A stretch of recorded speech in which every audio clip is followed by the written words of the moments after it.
ప్రియమైన దేవుని బిడ్డలారా, మీ అందరికీ ప్రభు అయిన యేసుక్రీస్తు నామములో శుభములు కలుగునుగాక. ఈరోజు మీతో నేను మాట్లాడాలని ఆశపడుతున్న అంశం ఏమిటంటే, మన కుటుంబం పట్ల ఎలాంటి విశ్వాసం చూపించాలి మరియు కుటుంబ విలువలు. ఈ లోకములో మనకు దేవుడిచ్చిన అత్యంత గొప్ప బహుమానాలలో కుటుంబం కూడా ఒకటి. భార్యాభర్తలు, పిల్లలు, తల్లిదండ్రులు వీరందరూ దేవుని ప్రేమకు, ఆయన సంరక్షణకు సూచనలు. అయితే ఈ రోజుల్లో కుటుంబ విలువలు క్రమేణా తగ్గిపోతున్నాయి. ఎన్నో కలహాలు, విడిపోవడాలు మనం నిత్యం చూస్తూ ఉంటాం. ఎందుకు ఇలా జరుగుతుంది? ఎందుకంటే మనము దేవుని వాక్యమును విస్మరిస్తున్నాము. పవిత్ర బైబిల్‌లోని ఆదికాండము 18వ అధ్యాయము 19వ వాక్యములో అబ్రహామును గూర్చి దేవుడు ఏమి చెప్పినో చూడండి. ఎట్లనగా యెహోవా అబ్రహామును గూర్చి చెప్పినది అతని కలుగజేయునట్లు తన తరువాత తన పిల్లలను తన ఇంటి వారును నీతి న్యాయములు జరిగించుచు యెహోవా మార్గమును గైకొనుటకు అతడు వారికి ఆజ్ఞాపించినట్లు నేనతని నెరిగియున్నానను. అబ్రహాము తన కుటుంబమును దేవుని మార్గములో నడిపించడానికి ప్రయత్నించాడు కనుకనే దేవుడు అతనిని ఎంతోగానో దీవించాడు. నేను ఒకసారి ఒక కుటుంబాన్ని కలిశాను. భార్యాభర్తలిద్దరూ ఉద్యోగాలు చేస్తూ చాలా బిజీగా ఉండేవారు. పిల్లలకు సమయం ఇవ్వలేకపోయేవారు. ఇంట్లో ఎప్పుడు ఏదో ఒక గొడవ ఉండేది.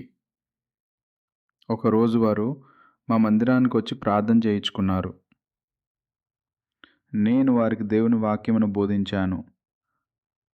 కుటుంబమునకు మొదటి ప్రాధాన్యత ఇవ్వమని, కలిసి ప్రార్థన చేయమని చెప్పాను.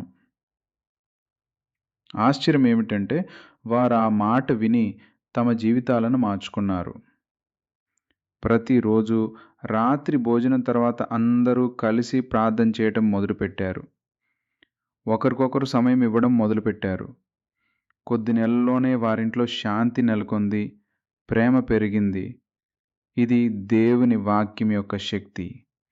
ప్రియమైన వారలారా, మీ కుటుంబమును నిర్లక్ష్యం చేయకండి. మీ పిల్లలకు సమయం ఇవ్వండి. మీ భార్యను ప్రేమించండి, గౌరవించండి. మీ భర్తకు సహకరించండి. మీ తల్లిదండ్రులను ఆదరించండి. ప్రతిరోజు మీ కుటుంబముతో కలిసి ప్రార్థన చేయండి. దేవుడు మిమ్మల్ని తప్పకుండా దీవిస్తాడు. దేవుడు ఈ చిన్న వాక్య సందేశమును ఆశీర్వదించునుగాక. ఇప్పుడు మనమందరం కలిసి ఒక చిన్న ప్రార్థన చేసుకుందాం. మహాపరిశుద్ధుడైన తండ్రి, ప్రేమగల దేవా, ఈ సందేశం వింటున్న ప్రతి ఒక్కరిని చేతులకు అప్పగిస్తున్నాము. వారి కుటుంబాల్లో శాంతిని, ప్రేమను నింపమని ప్రార్థిస్తున్నాము. ప్రతి ఒక్కరూ తమ కుటుంబ విలువలకు అత్యధిక ప్రాధాన్యత ఇవ్వడానికి సహాయం చేయమని అడుగుతున్నాము. ప్రభువా, ప్రతిరోజు తమ కుటుంబముతో కలిసి ప్రార్థించే కృపను ఈ వాక్య సందేశాన్ని వింటున్న ప్రతి ఒక్కరికి దయచేయమని యేసు నామములో అడుగుతున్నాము. వారి కుటుంబాలను నీ దీవెనలతో నింపము తండ్రి. ఆమెన్. మీరందరూ దేవుని కృపలో భద్రంగా ఉండాలని కోరుకుంటూ, మీ సహోదరుడు